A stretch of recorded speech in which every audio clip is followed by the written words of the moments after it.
ভারতবর্ষের এই যে অশুভ শক্তির বিরুদ্ধে লড়াইয়ে এই বাংলার মমতা ব্যানার্জি তৃতীয়বার মুখ্যমন্ত্রী হবেন, সেই লড়াইতে আমরা সামিল হব। সবাই ভালো থাকবেন।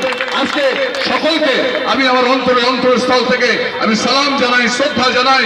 আমি আমার ছাত্র যুব বন্ধুদের আমার আশীর্বাদ, আমার দোয়া থাকলো। আজকে আমাদের বিরাট বড় যে চ্যালেঞ্জ মমতা ব্যানার্জির নেতৃত্বে, সেই চ্যালেঞ্জ আমরা গ্রহণ করলাম।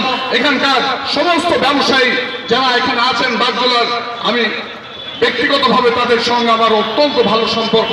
আমি আপনাদের পরিবারের মানুষ হিসেবে আমি আপনাদের একেবারে অনেকেরই ছোট অনেকেরই বড়, আপনারা যারা আছেন দীর্ঘদিন ধরে বাগজোলার মানুষ, আপনারা সত্যের সঙ্গে আছেন, ন্যায়ের সাথে আছেন এবং বাদুড়িয়ার বিভিন্ন প্রান্ত থেকে আজকে যারা নেতৃত্ব এসেছেন, কর্মী বন্ধু এসেছেন, তারা সকলকে এবং এই মঞ্চ থেকে আজকে আমাদের বিশেষ অতিথি যিনি এসেছেন অভিনেত্রী, তাকে সমস্ত যারা যারা অংশগ্রহণ করলেন, সহযোগিতা করলেন।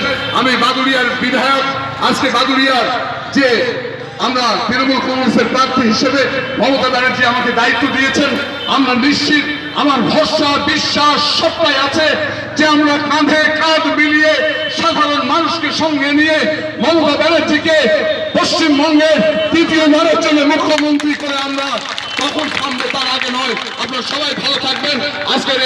আজকের অনুষ্ঠান যেহেতু দীর্ঘক্ষণ হাঁটা হলো, আপনারা সবাই ক্লান্ত, বাড়ি ফিরতে হবে। আর দীর্ঘায়ু আমরা করবো না, ওদিকে আজান চলছে।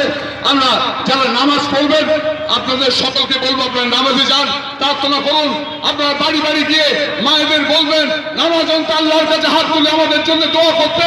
আজকে হিন্দু মা বোনেরা সন্ধ্যা আরতির সময় আপনারা ঈশ্বরের কাছে প্রার্থনা করবেন আমাদের জন্য, যেন মমতা ব্যানার্জি তৃতীয়বারের মুখ্যমন্ত্রী হন এবং বাদুড়িয়া তার সাথী হতে পারে। বাদুড়িয়ার উন্নয়ন অব্যাহত থাকবে। এই কথা বলে সকলের মঙ্গল কামনা করে আজকে জাতীয়তাবাদী অভিনন্দন জানিয়ে আজকের এখানকার এই কর্মসূচির সমাপ্তি ঘোষণা করলাম। আপনারা সবাই ভালো থাকবেন।